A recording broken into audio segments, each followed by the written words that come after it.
पिछले वीडियो में हम लोग एक्सेलरेशन डिस्कस कर रहे थे। इस वीडियो में हम लोग उसी को कंटिन्यू करेंगे। तो हमारा वीडियो यहाँ पर रुका था। हम लोग कुछ इंपॉर्टेंट फार्मूलाज रिवाइज कर रहे थे एक्सेलरेशन के। तो एक्सेलरेशन का फार्मूला होता है ना dv/dt।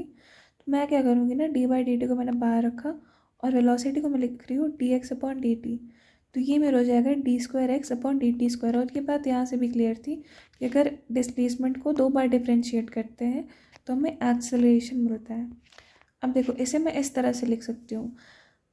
एक तो हो जाएगा मेरा dv/dt अब इंटू dx/dt, सॉरी dx/dx। तो यहाँ से मैं dx/dt को बाहर करूँ तो ये मेरा फॉर्मूला बन जाएगा v dv/dx।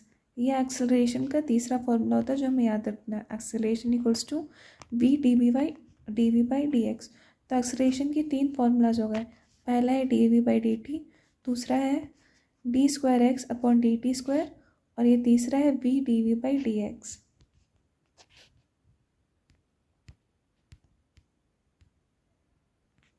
हम लोग पढ़ने वाले यूनिफॉर्मली एक्सेलरेटेड मोशन। इसमें क्या होता है ना, जो मेरा एक्सेलरेशन है ये हमेशा कांस्टेंट होता है। तो इसमें बेसिकली हम लोग को पढ़ना है इक्वेशंस ऑफ मोशन। तो पहला केस पढ़ते हैं। यहाँ पे मेरे एक ऑब्जेक्ट है, टाइम t इक्वल्स टू 0 मानते हो, यहाँ time t equals to t। ये ऑब्जेक्ट की इनिशियल वेलोसिटी u है, फाइनल वेलोसिटी v है। हम क्या करेंगे, हम एक्सेलरेशन का फॉर्मूला लगाएंगे इक्वल्स टू dv/dt। अब मैं dt को इधर भेजती हूँ। देखो, मैंने dt को इधर भेजा तो ये हो जाएगा a dt, और ये dv दोनों तरफ इंटीग्रेशन का साइन लगाया हमने, तो ये हो जाएगा इंटीग्रेशन a dt/dv। अब क्योंकि a कांस्टेंट है ना, तो a बाहर आ जाएगा। ठीक है, ये देखो, ये a बाहर आ गया, और dt का इंटीग्रेशन p होता है। यहाँ से सिमिलरली dv का इंटीग्रेशन भी होगा। अब मैं लिमिट पुट करूँगी तो टाइम यहाँ पे, क्योंकि dt को हम लोग इंटीग्रेट करें तो यहाँ टाइम की लिमिट पुट होगी 0 से लेके t सेकेंड्स, और यहाँ वेलोसिटी को इंटीग्रेट कर रहे हैं तो यहाँ पे वेलोसिटी की लिमिट पुट होगी इनिशियल वेलोसिटी u से लेके फाइनल v। अब हमें क्या करना है, ये तो हमारा बाहर था, upper limit minus lower limit करना, तो t माइनस यू करेंगे और यहाँ पे v माइनस यू। तो यहाँ पे मेरा फॉर्मूला आ जाएगा at equals to v minus u, या से कह लो v equals to u plus at। ये मेरा पहला फॉर्मूला है। अब दूसरे केस में क्या करना है, ये मेरा ऑब्जेक्ट है, ये u इनिशियल वेलोसिटी से मूव कर रहा था, फाइनल वेलोसिटी इसकी v है, और इसने s डिस्टेंस कवर किया है। तो इस पर हम फॉर्मूला लगाएंगे वेलोसिटी का, v इक्वल्स टू dx/dt। इधर से मैं dt को यहाँ भेजूँ तो हो जाएगा v dt/dx। अब यहाँ पे v का फॉर्मूला जो हमने यहाँ निकाला था ना, u प्लस at, ये पुट करेंगे यहाँ पे, और फिर इधर dt रहेगा और यहाँ dx। अब हम लोग इसको इंटीग्रेट करेंगे। तो देखो, पहले तो हमें u इंटू डी टी को इंटीग्रेट करना है, ये वाला। उसके बाद ए टी डी टी को इंटीग्रेट करना है। तो यहाँ से a कांस्टेंट है तो a बाहर आ जाएगा, टी डी टी टाइम को इंटीग्रेट कर रहे हैं हम, और यहाँ से u कांस्टेंट है तो u बाहर आ जाएगा। तो दोनों ही जगह हमें टाइम का लिमिट पुट करनी है 0 से लेके t सेकेंड्स तक। अब dt का इंटीग्रेशन t होता है और dt का इंटीग्रेशन हो जाएगा t²/2।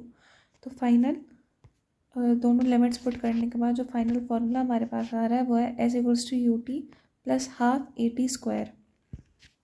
ये हमारा दूसरा फार्मूला है, इसे भी याद रखना है। यहाँ पे जो s है ना, वो डिस्टेंस नहीं है, वो डिस्प्लेसमेंट है, याद रखना। s यहाँ पे हमारा डिस्प्लेसमेंट है, डिस्टेंस नहीं। अब तीसरा केस देखते हैं। टाइम इक्वल्स टू 0 पे मेरे ऑब्जेक्ट की इनिशियल वेलोसिटी u है, फाइनल वेलोसिटी v है, s डिस्टेंस इसने कवर किया है। यहाँ पे हम फार्मूला पुट करेंगे a equals to v dv/dx। यहाँ से मैं dx को यहाँ भेजूँ तो ये हो जाएगा a dx into v dv। अब एक कांस्टेंट है तो ये बाहर आ जाएगा, dx का इंटीग्रेशन s, और लिमिट हमें पुट करना है 0 से लेके s डिस्टेंस तक इसने ट्रैवल किया, तो 0 से s। अब यहाँ पे v dv का इंटीग्रेशन हो जाएगा v²/2, लिमिट u से लेके v तक। तो फाइनल फार्मूला जो हमारे पास बनकर आएगा सारे अपर लिमिट और लोअर लिमिट को पुट करने के बाद, वो है as equals to v² minus u²/2, या ऐसे कह लो v² minus u² equals to 2as। तो हमारे पास ये इक्वेशंस ऑफ मोशन आ गए हैं जब एक्सेलरेशन हमारा कांस्टेंट दिया हुआ हो।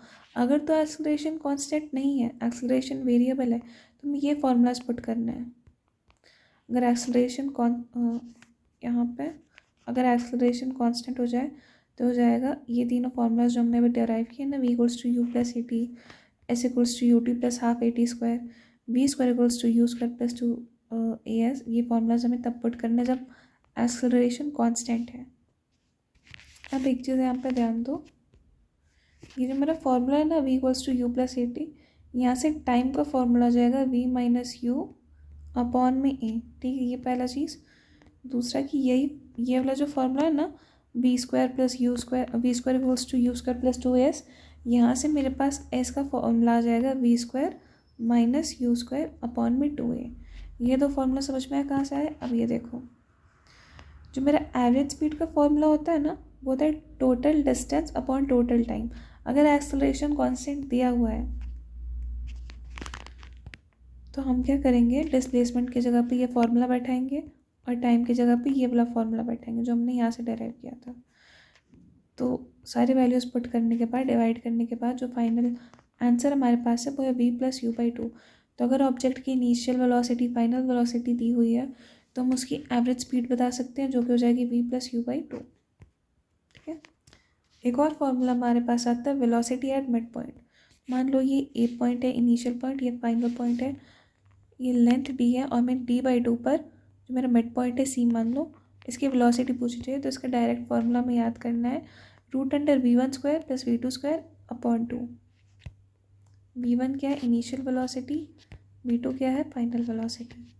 तो हमें याद रखना है V one square plus V two square upon में टू, और ये अंडर रूट पूरा रूट के अंदर है। ठीक है, एक और इम्पॉर्टेंट फार्मूला यहाँ पे हमें याद करना है, डिस्प्लेसमेंट इन nth सेकेंड का। अब देखो क्वेश्चन में दो तरह से पूछ सकते हैं, डिस्प्लेसमेंट इन 3 सेकेंड, ठीक है, या डिस्प्लेसमेंट इन 3rd सेकेंड। तो ये हम लोग nth सेकेंड वाला फार्मूला हम लोग याद करें। nth सेकेंड, ये देखो, ये 1st सेकेंड हो गया, सेकेंड हो गया, 3rd second, 4th second, 5th second, 6th second, ऐसे करके। ठीक है, तो इसका फार्मूला हमारे पास है S nth equals to you plus half A two N minus one. ये डिस्प्लेसमेंट इन nth सेकेंड का फार्मूला हमारे पास है। ठीक है, अब इसमें कुछ इंपॉर्टेंट पॉइंट्स है जो हमें याद रखने हैं। जो एस है ना, वो डिस्टेंस नहीं, डिस्प्लेसमेंट है, पहला चीज़। दूसरा कि जो ये इक्वेशन ये डायमेंशनली करेक्ट है। यहाँ पे टाइम भी आता है, जैसे हमने 1 पुट किया था, पर हम ये इस टाइम को इग्नोर करते, तो ये जो इक्वेशन है ना, ये डायमेंशनली करेक्ट है। और n जो है कोई भी इंटीजर भी हो सकता है और डेसिमल भी हो सकता है यहाँ पे। तो ये चीज़ याद रखनी है, 3 इंपॉर्टेंट पॉइंट है। ओके, यह नीचे एक्सप्लेन किया हुआ है कि ये डायमेंशनली करेक्ट कैसे हुआ। देखो x का यहाँ पे डायमेंशन एल हो जाएगा, यू मेरी velocity L T minus one. अब यहाँ पे हमने 1 सेकेंड को इग्नोर किया था, तो ये मेरा टाइम यहाँ पे हमें कंसिडर करना पड़ेगा जब हम इसकी डायमेंशंस चेक करते हैं। तो और यहाँ पे अगेन ये इक्वल टू हो जाएगा मेरे एल के। तो जो इक्वेशन है ना मेरी है वो डायमेंशनली करेक्ट है। यहाँ पर इस वीडियो को एंड करेंगे। अगली वीडियो में हम लोग पढ़ेंगे मोशन अंडर ग्रेविटी।